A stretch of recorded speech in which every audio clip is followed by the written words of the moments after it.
हाँ जी दोस्त, ये क्या कर रहे हो? हाथ धो रहा हूँ। क्या ये सही पहचाना? ये मैं बोल रहा हूँ। पर अब क्या कर दिया मैंने जो आप दोबारा आ गए? दोबारा तो आना ही पड़ेगा। तुमने अपनी अंतरात्मा जो मार दी है और ये पता ही नहीं तुम्हें कि क्या क्या कर रहे हो। ओ मेरी अंतरात्मा की आत्मा, क्यों घड़ी घड़ी आके डराते हो? डराना तो पड़ेगा ही। तुम लोग जो इतनी गलतियां कर रहे हो, अपनी बुद्धि का तो नाश ही कर दिया है। वही तो पूछ रहा हूं, अब क्या हुआ जो आपका आगमन हुआ प्रभु? तुम ये क्या कर रहे थे? हाथ धो रहा था। इसको हाथ धोना कहते हो? पता नहीं जितना पानी तुमने हाथ धोने में लगाया है ना, उतने पानी से तो कोई आदमी नहा लेगा। इसमें मेरी कोई गलती नहीं है। असल में प्रेशर ही कुछ इतना ज्यादा था कि फिर वही बात, हर गलती दूसरों की, खुद की तो कभी कोई गलती नहीं होती ना। भला इसमें मेरी क्या गलती है? प्रेशर ही कुछ ज्यादा था। और चलो मान लिया अगर मैंने पानी ज्यादा यूज भी कर लिया तो क्या बिगड़ जाएगा? क्या बिगड़ जाएगा? तुम्हें पता भी है तुम क्या कह रहे हो? हाँ जी, जानता हूं क्या कह रहा हूं। जानते होते तो ऐसी बात नहीं करते। प्रभु, मैंने एक बहुत बड़ी यूनिवर्सिटी से बहुत बड़ी डिग्री ली है, ऊंची सैलरी पे काम करता हूं और मेरे अंडर यानी मेरे नीचे कई लोग हैं काम करने वाले। तुमको क्या लगता है? बहुत बड़ी पढ़ाई, बहुत ऊंची डिग्री, बहुत अच्छी सैलरी, बहुत अच्छा व्यापार, बहुत अच्छा बैंक बैलेंस या बहुत सारे लोगों पर हुक्म चलाना यानी समझदारी होती है? और नहीं तो क्या? ये ओहदा, ये रुतबा यूं ही नहीं मिलता, मेहनत और पढ़ाई से मिलता है। अगर पढ़ाई से होती तो जो लाइब्रेरियन है ना, जो हमेशा किताबों के बीच में बैठा रहता है, घिरा रहता है, वो सबसे ज्यादा समझदार होता। और अगर पैसों की बात होती तो दुनिया का सबसे धनवान व्यक्ति समझदार होता।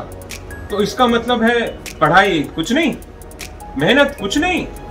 पढ़ाई हो या पैसा, ये दोनों सिर्फ साधन हैं ज्ञान और समझदारी प्राप्त करने के। सिर्फ और सिर्फ साधन। मतलब ये समझदारी के लिए कोई उम्र नहीं होती। कोई छोटा सा बच्चा भी समझदार हो सकता है। डिग्री या बैंक बैलेंस की जरूरत नहीं है। समझदारी तो किसी बच्चे में, किसी गरीब में, किसी कमजोर में, किसी अनपढ़ में भी हो सकती है। ठीक है, ये बताओ क्या गलत किया मैंने? तो सुनो, तुमने जिस फोर्स से पानी का इस्तेमाल किया, उस फोर्स से तकरीबन तुम्हारे हाथ धोने से 200 ग्राम पानी खराब हो, वेस्ट हो। और अगर तुम दिन में 5 वक्त हाथ धोगे तो 1 लीटर पानी। और अगर तुम्हारे घर में 4 सदस्य हुए तो तुम्हारे घर में 4 लीटर पानी रोज का बर्बाद होगा। और इसी तरीके से हर कोई पानी का गैर इस्तेमाल करेगा। तो अगर आपकी सोसाइटी में 300 फ्लैट हुए तो एक दिन में 1200 लीटर पानी गटर में जाएगा। और एक महीने का तकरीबन 36,000 लीटर पानी सीधा गटर में। आप तो अब इतना सोचते नहीं है ना। टाइम किसके पास है? ये पानी पता नहीं कितने लोगों के हाथ धुला सकता है, कितने लोगों को नहला सकता है, कितने लोगों की प्यास बुझा सकता है। 36,000 लीटर, समझते हो? यानी आपकी सोसाइटी का तकरीबन 2.5 से 3 लाख रुपए महीना वेस्ट होता होगा। पैसा गटर में जाता। ओ तेरी, अनुमान लगाओ, अगर तुम जैसी 1000 सोसाइटियां हुई तो 1000 सोसाइटी 25 से 30 करोड़ रुपए हर महीने बर्बाद करती है। और अगर ये संख्या 10,000 सोसाइटी हुई तो मर गए। इतने में ही 25-30 करोड़, तो 10,000 सोसाइटी होंगी, तो ये तो मैंने कम ही बताया। पूरा गणित समझोगे तो सर चकरा जाएगा। इस पानी का खर्चा 3 तरीकों से तुम अपनी जेब से देते हो। सबसे पहले, किसी भी शहर की म्युनिसिपैलिटी एक तालाब से पानी तुम तक पहुंचाने के लिए तुम्हारे टैक्स के पैसे से डैम, पाइपलाइन और फिल्ट्रेशन प्लांट बनाती है। उस पूरे साधन का खर्चा तुम्हारे टैक्स के पैसे से जाता है। फिर वो पानी वहां से किसी एक एरिया के वाटर हेड यानी ऊपर की टैंकी यानी ओवरहेड टैंक में पानी जमा होता है। उस ओवरहेड टैंक से पानी तुम्हारी सोसाइटी तक पहुंचता है। उसका भी पैसा तुम लीटर के हिसाब से देते हो। अब वो पानी नीचे की टैंक से ऊपर की टैंक में चढ़ाया जाता है और वो पानी तुम लोग पूरी तरह बर्बाद कर देते हो।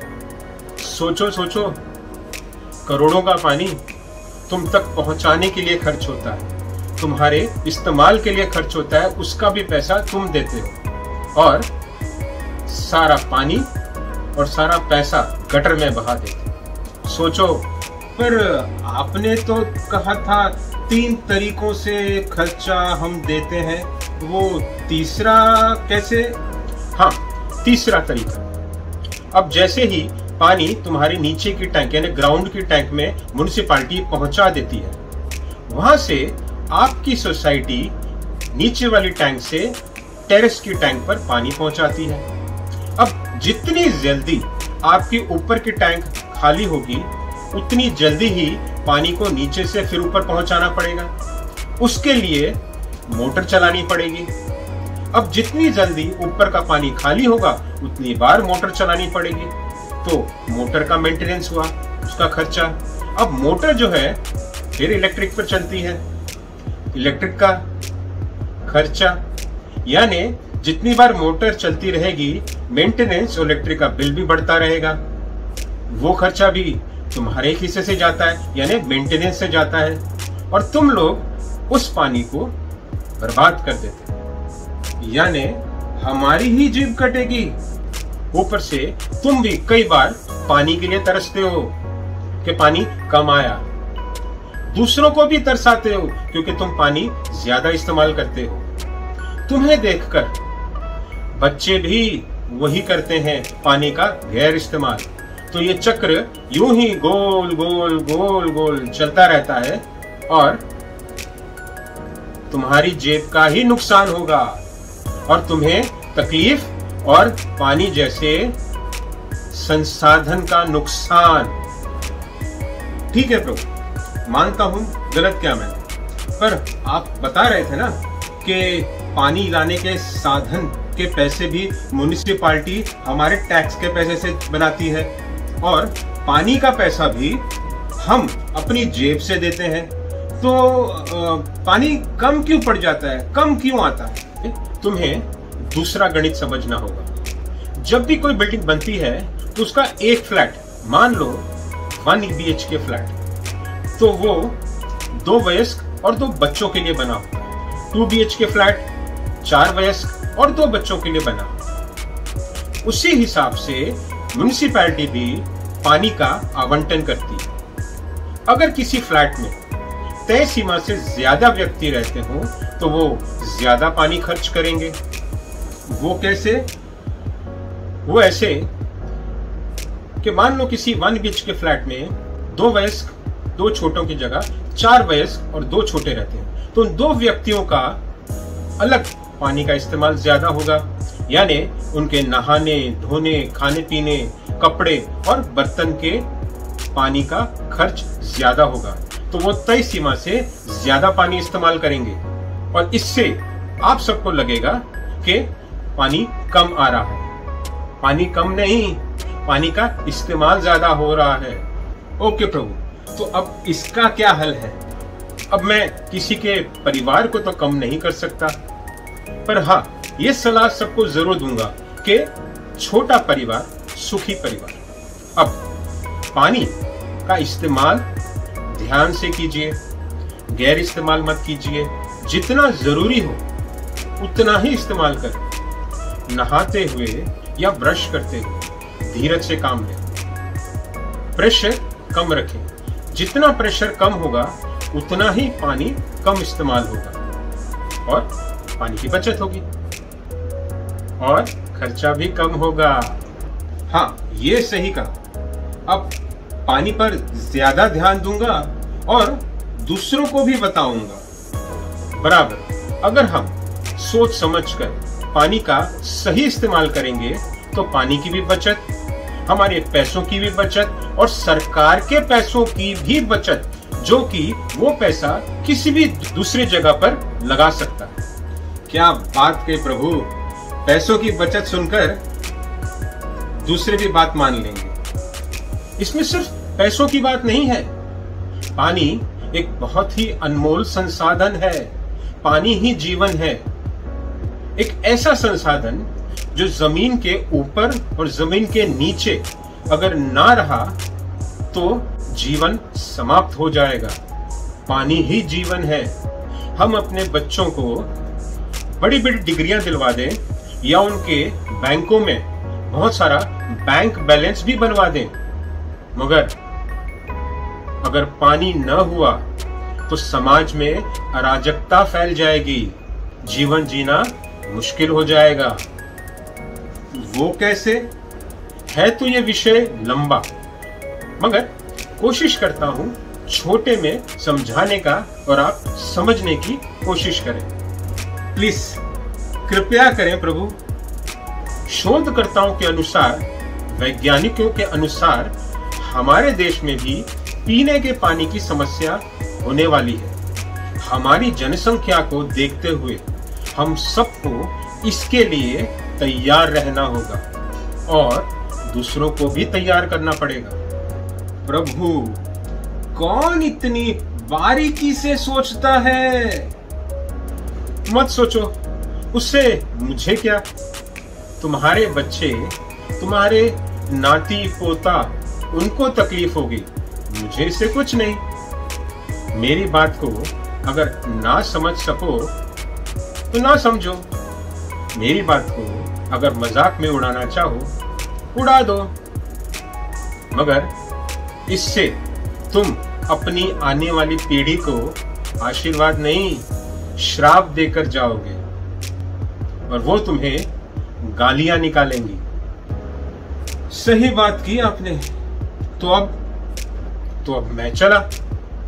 मैं तो चुप बैठने वाला नहीं। जब तक तुम्हारी अंतर आत्मा को जगा नहीं देता तब तक मैं तो यूं ही आता रहूंगा और तुम्हें गलतियां करने से रोकता रहूंगा। एक मिनट, जाने से पहले एक सवाल का जवाब दोगे? पूछो, ये आप हमेशा इस भेष में ही क्यों होते हो?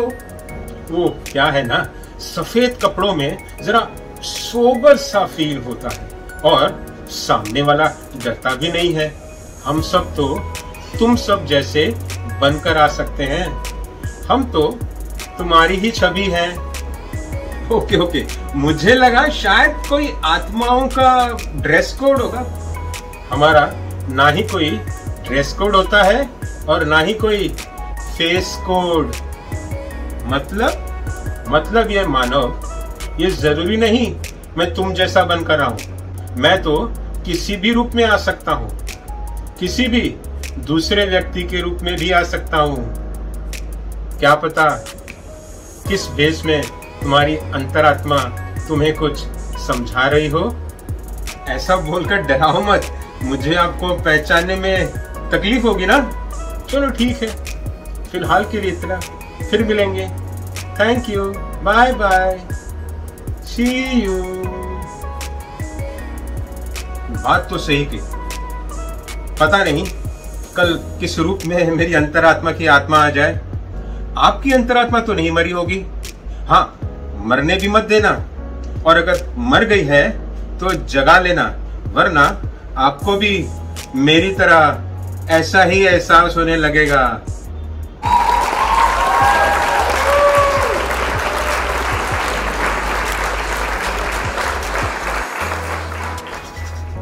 दोस्तों, हम आपको सीरियस विषयों पर मजाकिया तौर पर बता रहे हैं, लेकिन आप इस सीरियस विषय को मजाक में मत लेना। इसे सोचना, गंभीरता से सोचना, ये हम सबकी जरूरत है। और अगर आप भी चाहते हो कि किसी विषय पर वीडियो बनाया जाए तो हमें कमेंट में लिखकर जरूर बताएं, ताकि हम आपके विषय पर वीडियो बनाएं। तब तक के लिए thank you, bye bye and love you all.